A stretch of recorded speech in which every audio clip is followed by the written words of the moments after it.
Go ahead and I'm going to start that recording, and hopefully with it sitting right there in front of me, I'll also remember to turn it off this time. All right. How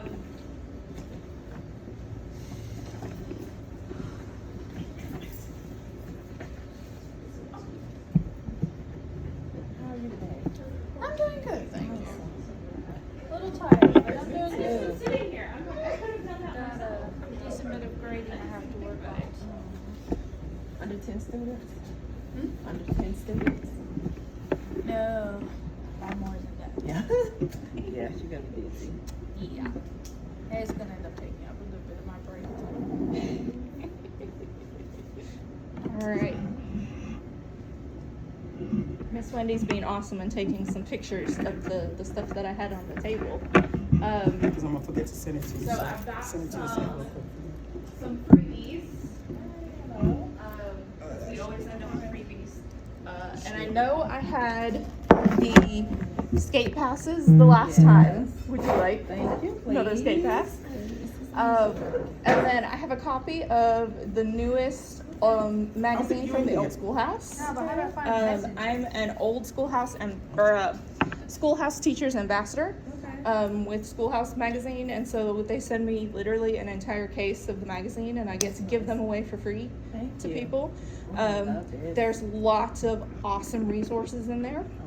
And then we had a gal from the Southeast Homeschool Expo gave us a whole bag of these pencils that once you use the pencil, there's seeds in this little end part. So you plant the seeds and it turns into, what are these ones, Tam? Sunflowers, if I'm not Sunflowers. Really? So yes. Thank you. My sister would love this. All kinds of, do you want more than one? I would. We have lots. You can Okay. take as many as you I would want. just like one more for my sister. Take my son. You sure? You sure? Positive. Take plenty. Do you know anybody who would want some skating passes? Yes. Because I have quite a few I can share with you. Is it this group or someone on the website had given us information with the Army code link to go to Sequest? Yeah, Yes, Reptile Army. I was gonna say, yes, thank you. Thank you. Sure did work. So we're supposed to be going there tomorrow. Thanks so much. I did it, and I printed my little email thing, Okay. and we haven't gone yet. Because that is just how my Yeah. schedule is. It's almost like going to Atlanta, but that's the one in Lithonia, correct? Yes, I was just like, hey, anytime I come across something that, homeschoolers can use, I saw that, yeah. We get in the habit of just automatically sharing things after a while. Well, my son's first idea that I came here, I condensed their schedule from 7 to 3 to 2 to 6. So I'm winning already. They love it, and I love it too. Good. Yeah. Good. It's better on all of us.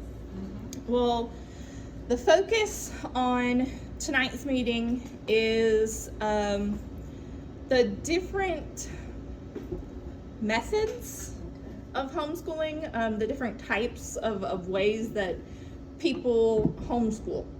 All right. There are a lot. So we could devote a meeting every single night of the week for a week or two and still not cover all of them.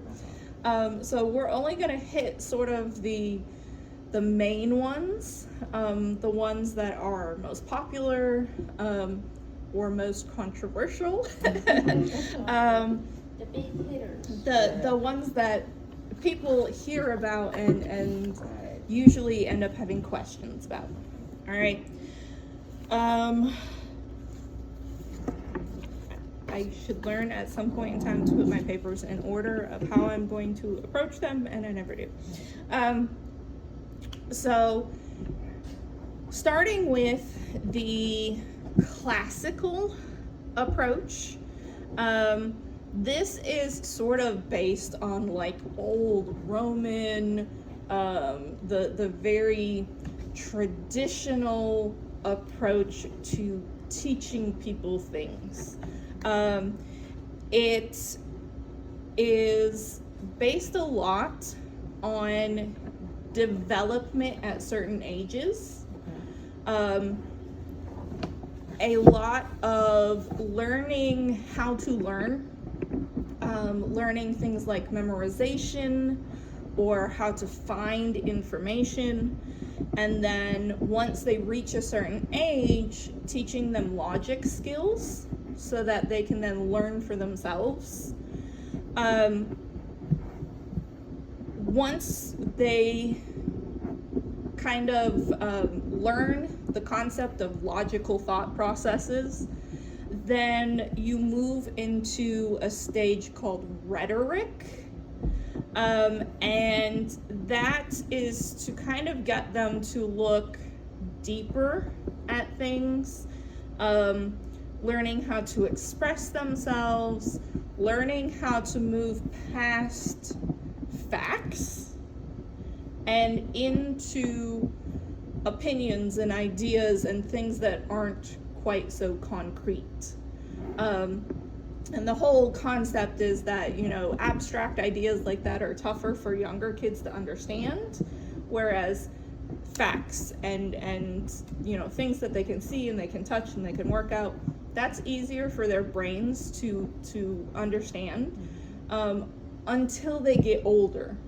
And then those thought processes develop and you can move them through these levels of thinking and learning. So that would include things like classical conversations.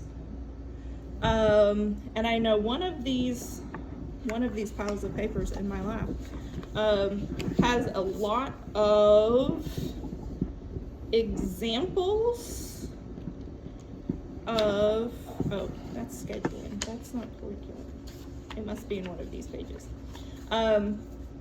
One of these papers that I have has, oh, there it is, a whole list, and actually I have several of them, lists of these different ways of homeschooling and some of the curriculum suggestions that sort of go with it. Since you are the only one here with us this evening, dear, you can go ahead and take these because I have all of these saved on my computer. And for anyone that ends up watching the video later, if you want to see these handouts, reach out and we'll make them available to you because I definitely do have them saved. Oh, this one has some more stuff on it. Lots and lots of stuff. All right, I'm gonna switch those around. There we go. So you'll see on the lists the different suggestions for curriculum that's connected to this classical approach. All right. The next one on my list is Charlotte Mason. And Charlotte Mason is based on the idea of living books, using books, storybooks rather than textbooks to teach information to students. Charlotte Mason was a British educator. She did a lot of studying and felt that the atmosphere that the student is in and reading books that had educational value, even if they were just stories, still taught kids a lot. And so with Charlotte Mason, the idea is reading these stories and then digging into the information that's presented. So if you're reading a story about owls, then you go and you learn about owls. You learn the science, you learn the geography of where they're at. You end up doing math, counting owls. They just pull the information in based on the stories that you're reading. A lot of them are like historically based tales of if you had lived in this time, this is what life would have been like, or science texts that like tell stories about the animals instead of just here's the facts. all right?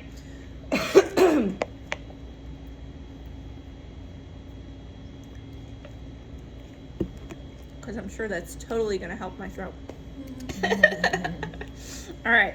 I know at the last meeting, Tam brought up unit studies. And unit studies are a little similar to Charlotte Mason in the fact that your math, your science, your history, it's all connected to an idea. So, for instance, we might do a unit study on frogs. So let's read a story about frogs. Let's go to the zoo and look at frogs. Let's learn where frogs live. Let's learn what kind of animal they are. Let's do math worksheets that have us counting how many times the frog can hop. It's all connected back to that unit that you're learning about. All right. Unit studies are really handy because they can be based on anything, and they're flexible enough that you can work with multiple age groups at the same time. You can pull in lots of different resources, and so unit studies have kind of risen in popularity recently. It's a cool thing. The next one on my list is schooling at home, and I don't know why they call it this. So the easiest way for me to explain schooling at home would be public school at home. So things like K-12, Georgia Cyber, Connections Academy. These are all programs that you do from your home. So you're schooling at home, but they are still public school programs. So they still follow all the rules that you would hit in public school. So they still have testing. They still have requirements of when you're supposed to get on. There's times where you're supposed to meet the teacher. They have very specific requirements on what students are learning each year.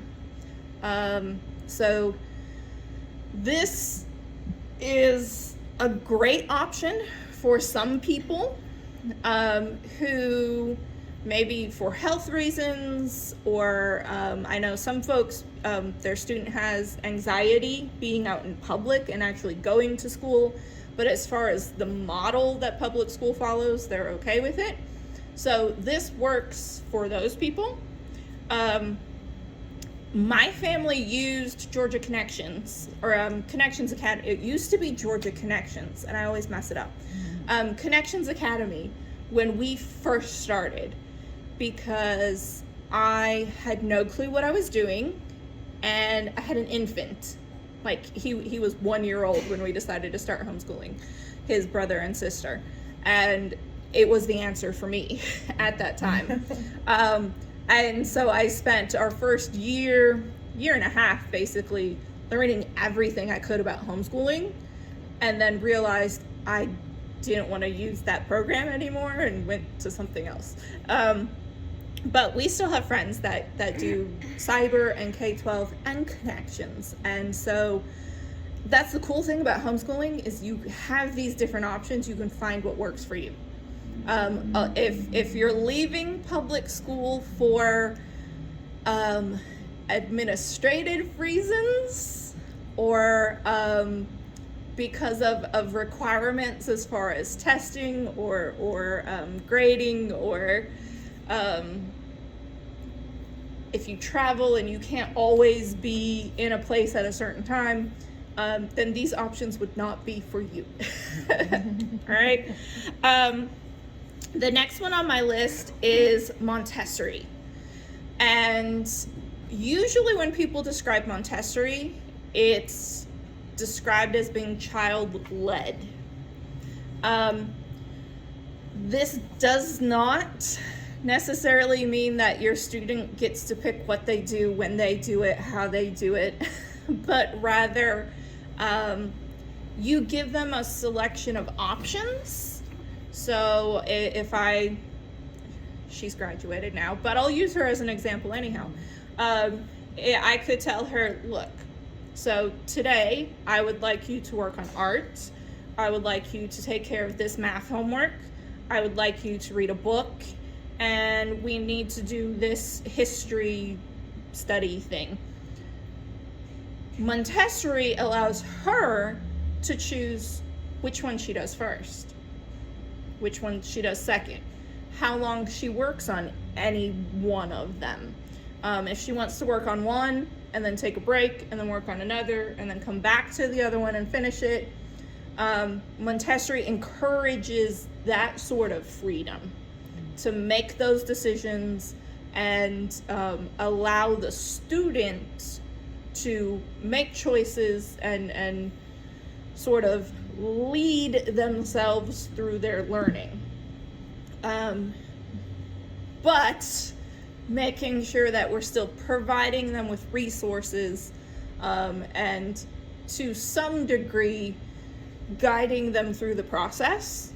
A lot of people hear Montessori and the fact that it's child-led and think that you're just letting your kid do whatever. And that's not really what Montessori focuses on. Montessori is also great because there's no specific ages for what you're doing.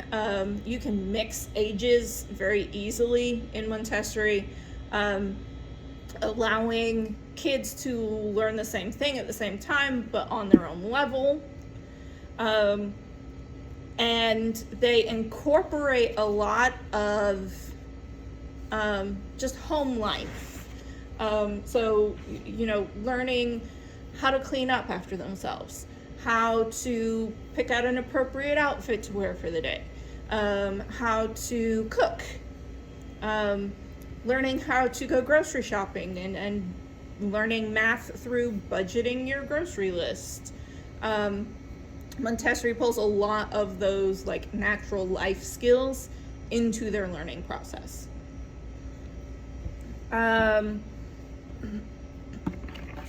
It's really popular with like early learning, preschool, early elementary, because they're learning different skills without, sitting down and learning 1 + 1 is 2 and 2 + 2 is 4 and this is A and it says and it's used a lot of times as sort of an introduction to some of these other styles. And then the last one that's on this list, and I didn't realize that so many were being left off of this list because I can think of at least 10 other ones that I want to talk about. The last one that was on that list is called eclectic. Eclectic is any combination of any homeschool style. It might be, oh, hey, look, that one's on that list. Okay. I'll talk about another one here in a second. Eclectic might be, okay, I really like using this method for this subject, but I like using this method for a different subject. And I like using this method for my oldest kid, but my younger one does better with this. And eclectic allows you to pick and choose and mix them and do what you want. So for the last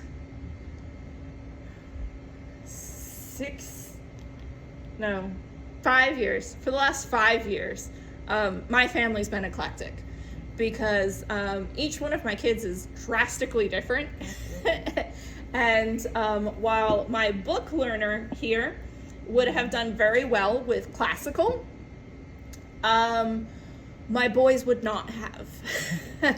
And they did not do well We tried classical for a little while, and about 3 months and scrapped it because it was not working for my middle kid, my oldest son. Another great thing to mention at that point, whatever method you choose, you're not stuck with. You can change.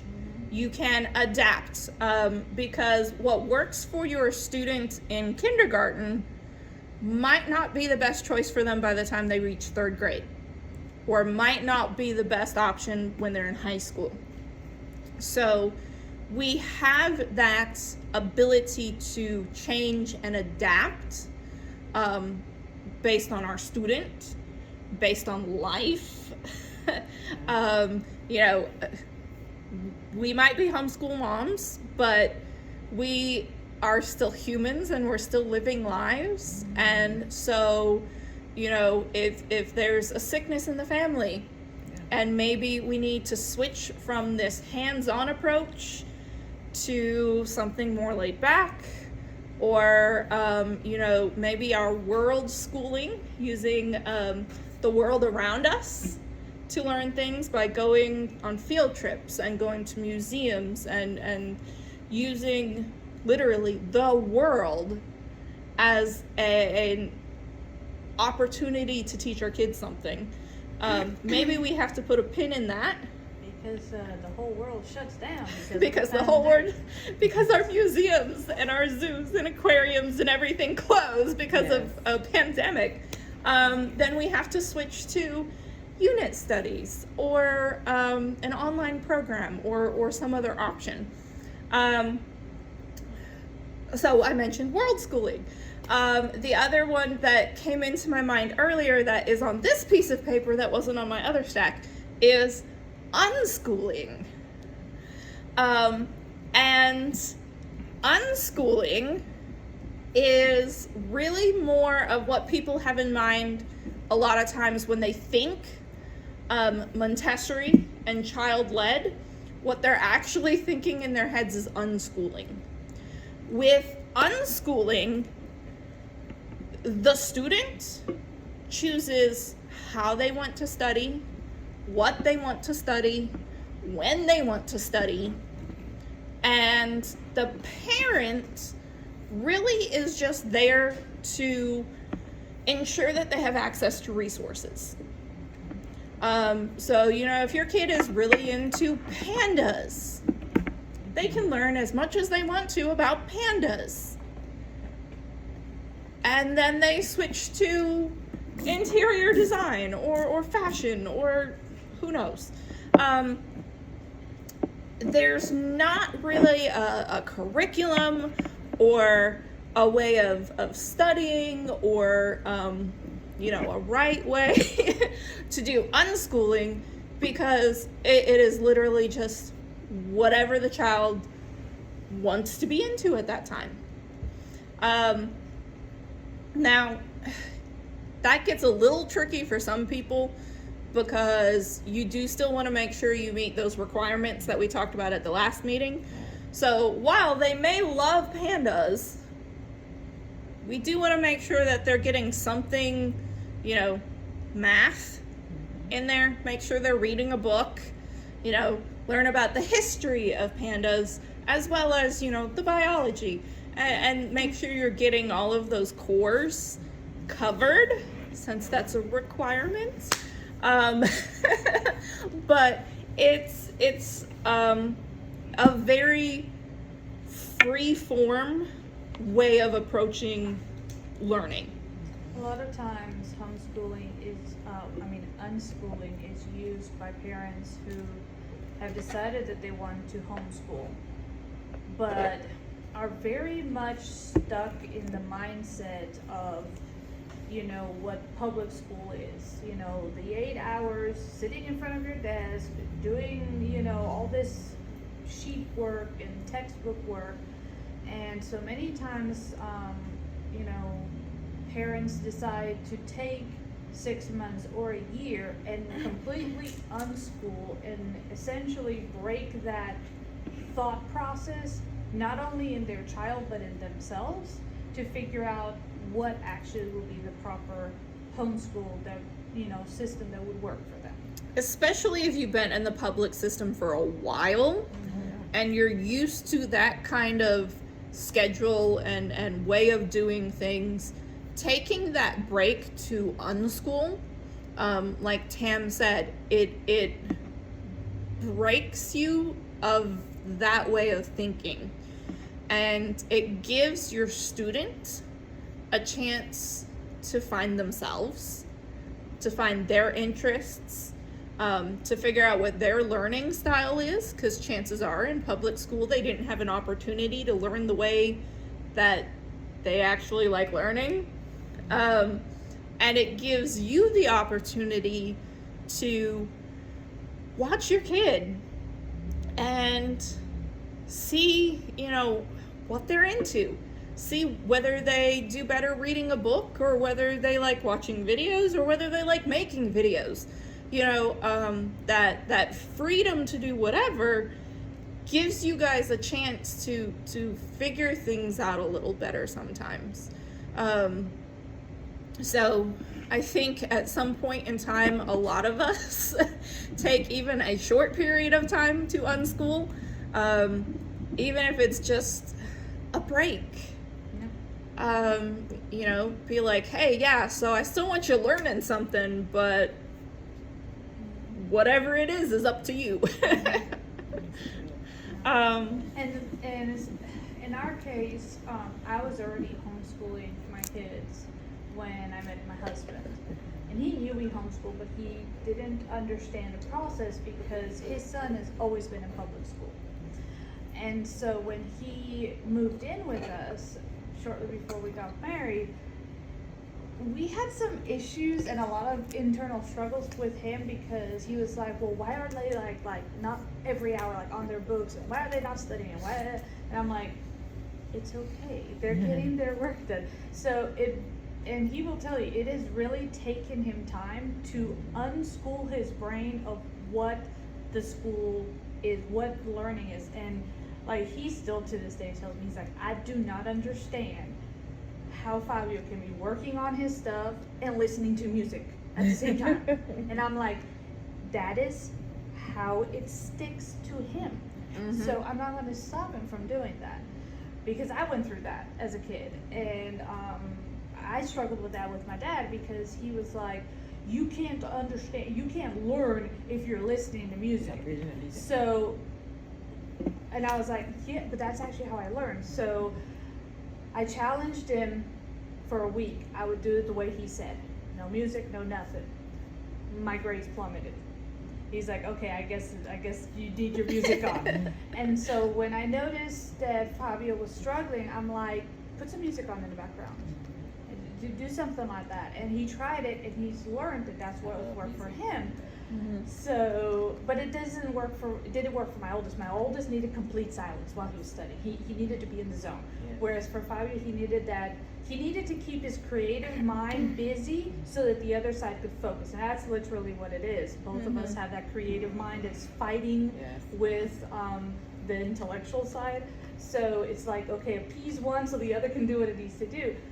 So those types of things, he's had to learn in his mind, my husband, to unschool, himself of what is education, what is true learning, what is true teaching. Like, he's like, he's had to learn that one, and at times we still struggle a little bit with it, because he wants a little more structure, because that's what he's used to with public schooling. So yeah. And that's the thing. When we look at the requirements for homeschooling, they tell us 180 days of 4.5 hours. But majority of homeschoolers, we have opportunities every time we turn around. And so we're really not limiting ourselves to that 180 days. And so when you think in that way, and then you try to reconcile that to public schoolers being stuck in school for 8 hours a day for 180 days. For 180 days, And it's like, okay, well, but if they're doing that, then surely my 4 hours a day It's not is not measuring up. So this is one of my favorite handouts. I give this all the time because this gives suggestions for each sort of age group or grade level on how long you should focus on a specific subject each school day. So if you have a kindergartner, realistically, you only want to focus on focused learning for about 90 minutes the whole day, because the rest of their learning is going to come through story time. It's going to come through playing at the park. It's going to come through helping you in the kitchen. So when you adjust your thinking that way, then we kind of go, oh, okay. And you know, it suggests for high schoolers, you can get, you know, half an hour, 45 minutes out of a lot of high schoolers. And so you might get 2 or 3 hours worth of work all at one time out of a high school student. But then you still have all the rest of this day for them to read or practice piano or go work a job. You know, these other ways that they're still learning things, and it still is good for their education and it still counts towards their schooling, but it's not the structured way of learning that we get stuck in our head. So want to make sure you have that. And then this is just a sort of simplified version of that. Basically saying, you know, a high schooler might only need 3 hours a day to do their work. Now, depending on what method you're using and depending on what they're learning, it might take some students longer to do stuff. So for instance, when this one sitting next to me had to do math, it would take a while. But my boys will fly through math like that. They just get it. And that's fine, because this one over here could write a book in half an hour, whereas my boys are going to be lucky if they can write a paragraph in half an hour. So it comes back to your students' strengths, their learning style, you know, which one of these methods you're approaching. Sometimes even within the method, certain curriculum might work better for your student and yourself than other options. And so again, that whole freedom to figure out what works for you guys. The other thing, these are just 2 more handouts that I have that break down the difference between secular curriculum and Christian curriculum. At one point in time, a vast majority of homeschoolers were Christian, and they were homeschooling for the sake of protecting their Christian values outside of the public school system. Between COVID and changes in culture and just the issues that are arising within public school in the last 5-10 years, there's been a big, especially the last 5 years because of certain pandemics, there's been a huge increase in the number of secular homeschoolers. And so when we see a shift in numbers, we also see the development of new curriculum to meet the desires of these new students coming in. And so there's examples on there. The only other thing that I have in my stack here actually talks about scheduling. And I printed these out and brought them with me because I figured they fit in more with homeschooling methods than any of our other upcoming topics. A lot of times people focus on traditional scheduling. So working during the daytime, working August through May, focusing on, Monday through Friday, what we would consider reflective of the traditional schooling schedule. But homeschooling gives us that freedom to not follow that schedule. So some of the other options as far as scheduling our homeschool goes is year-round homeschooling. That's what we do. So the homeschool really never quits. Right. There's always an opportunity to teach. Yeah.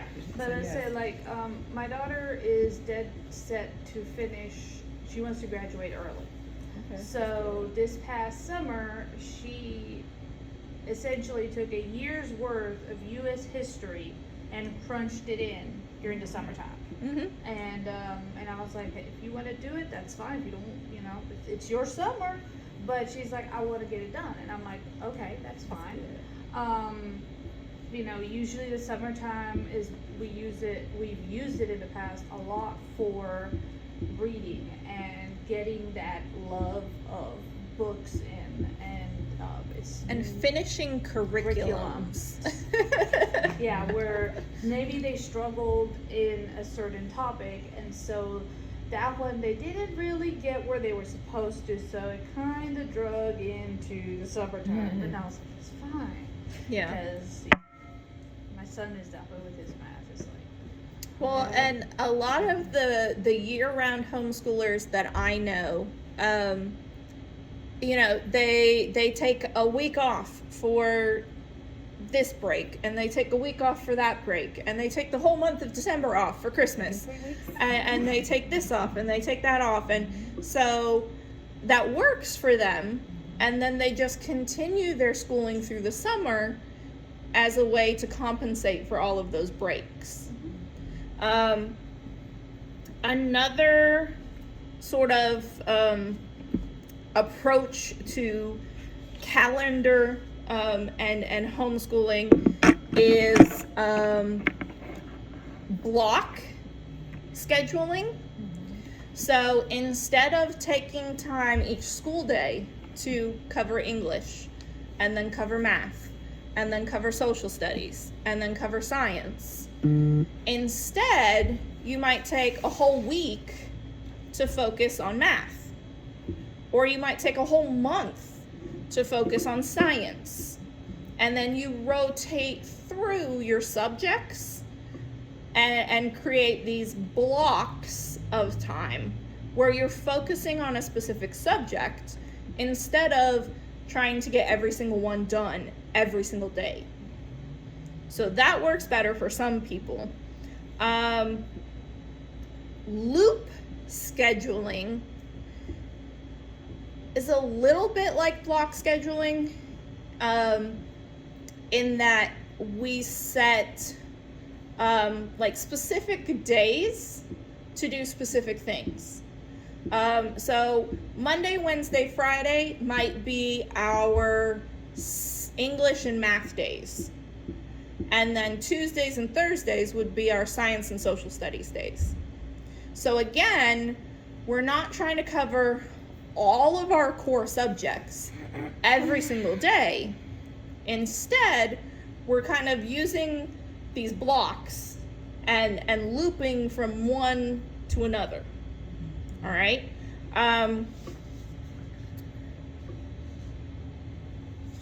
There's lots of variations on scheduling. Some families school in the evenings.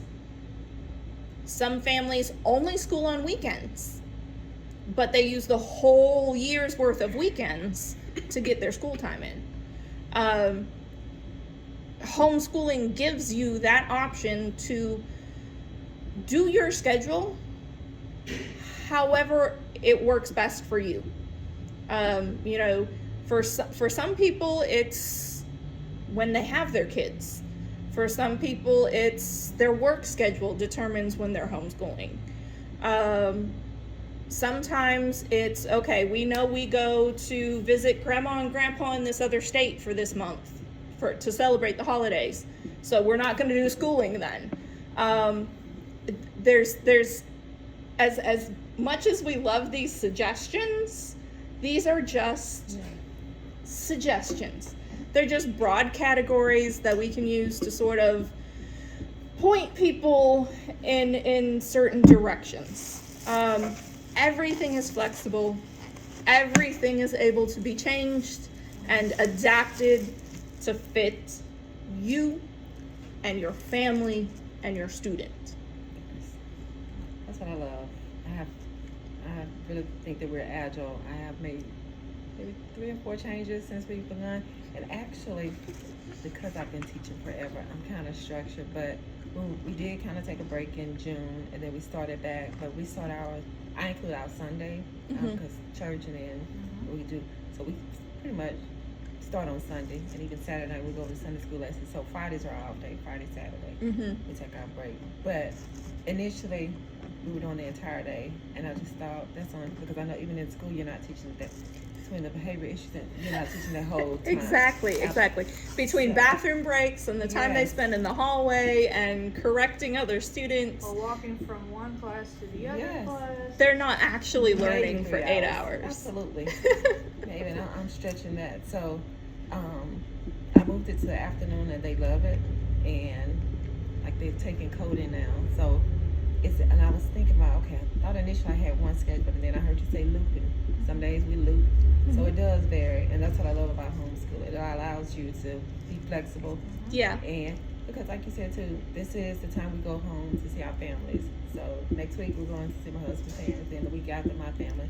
So we are agile that, you know, that time we're working so hard now so they can have a break then. Right. But in October, for fall break, we have a week off, and Thanksgiving 2 weeks, Christmas 3 weeks. So, and even when you guys do trips, you know, one of the things that I've always done with the kids whenever we did go to do a trip was, you know, the week before, even though they weren't going to do school that week, the week that we were gone, or the 2 weeks that we were gone, the week prior to that, it would be like, okay, let's learn about where we're going. Let's find out, like, what are the cool things. And then many times it'd be like, oh, can we go see this while we're there? You know, type deal. Because they're learning. That's true. You know. That's what I love about it. It just, I mean, the conversation never ends. Yes, it does. Yes, I love that. And that's the thing, is that at the end of the day, it's what works for your family. You know, you make it work for your family. Like she was saying, you know, some school on weekends, some school in the evenings, some, you know, some days it's in the morning, some days it might be in the afternoon. You know, they get up because they gotta go to class with us, but you know, on the days that we're home, you don't really see my daughter get out of her room till noon. Yes. And then she's asking what was for breakfast. Yeah, I'm like, child. So, but then my son, so we teach on Mondays, Tuesdays, and Thursdays. So they come along with me, and then they're there for whatever classes they are taking. But then Wednesday he works all day for with Miss Wendy from Madd LuLu. So he works there all day, and then he works Saturdays all day. So his thing is Fridays, he grabs that and he does all of the schoolwork. So that's what he does that day. And that's how he's decided to do it. So that way he can have the evenings to get on and play. Because he still has a lot of friends from when he was in public school. So he has to wait till they get home from school. So in the evenings you can hear them and they're gaming together. And then Sundays. And he wants to have that free time, and I'm like, that's fine. Like, as long as you get your work done.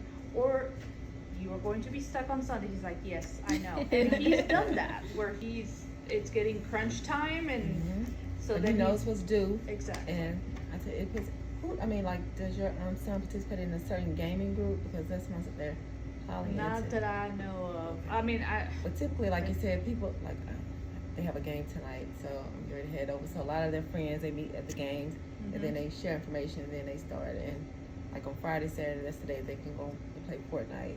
But yes, but like you said, too, what I like, I'm giving them opportunity, because when I went to college, it was just a rude awakening.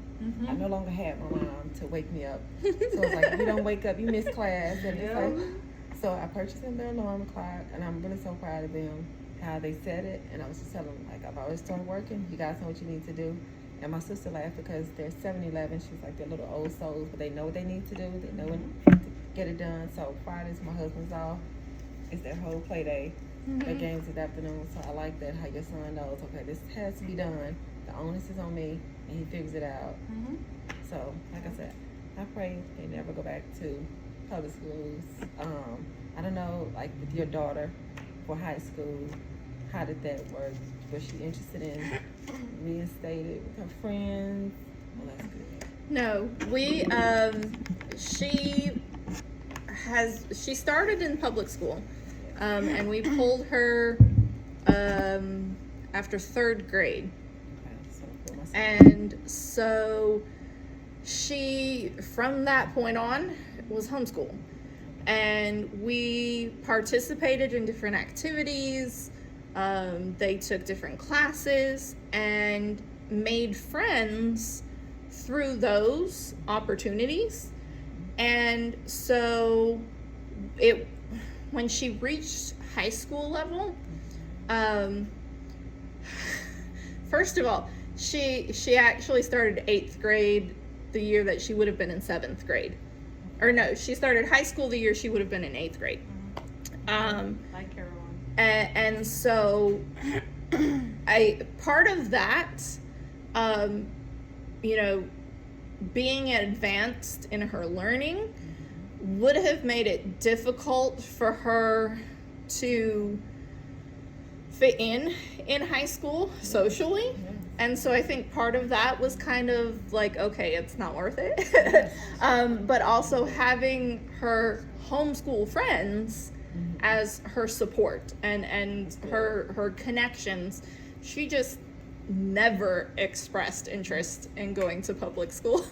And honestly, my older son is in high school now, and he's never mentioned it either, because they are just so used to homeschooling. And they have their support system. Yes. Well, see, and it's like with Fabio. So, pulled them out. We homeschooled, and then I had to put them back in. Some issues with my job and being a single mom and stuff. It was a struggle at the time. So I put them back into public school, and then I lost my job. And so then at that point, I was like, okay, do you guys want to finish the year out, or do you want to come home? And so, well, my son was like, well, I'll finish off the year, it's fine. And then my daughter was like, pull me, and I was like, no, you just go ahead and finish it out too. So I had them finish the school year out and pulled them out, and then homeschool. We started back to homeschooling. And when he got ready to go into high school, I was like, look, next year's your 9th grade year. I was like, it's not that you couldn't. If you decided later to swap into high school, it's not that you couldn't do it. It's just, I know how Newton County is, and they're a pain, and you may be thrown back a year or something. So if you want to go to high school and you want to do the whole high school public thing, you gotta do it now in 9th grade, where we won't have issues with you moving in. And he was like, nah, I don't want to do it. He was like, and I'm like, well, but I mean, you've got your friend. He's like, no, that's fine, because I still talk with them when we're gaming. But then I have my friends who are homeschoolers too. He's like, plus it works, so that way I can have work. And I'm like, okay. That's awesome. I didn't think about that, with them perhaps holding them back or not really. It depends on the school, but at the time he was zoned for Alcovey, which is where my oldest graduated from. and I know how they are, and I knew the issues that they had given me with my oldest, and I was like, I'm not dealing with that one again. And that's what I told him. I was like, look, it was already hard with Joshua. I'm like, if you're gonna do it, you need to do it now. And he's like, nah. He's like, I don't want to go out there. He's like, I've heard the horror stories. Yeah. I was like, okay, fine. So. Some of them they don't share. Yeah. We're doing the right thing. I'm excited. Like I said, every time I come, it just piques my brain. Like, okay, let's try this. But I like this. We love saving the planet, so we're gonna try this for ours. And my sister, and he said the sunflower, she's gonna love that. And I speak from experience. You don't have to use the pencil first. All the way. Oh wow! I just popped the end piece off and took the seeds out and did it that way. Oh, good. Because they can use that. Good. Yep. Started going off. Yeah, thought that was my car. Yeah, we had a heart attack. All right, I'm gonna end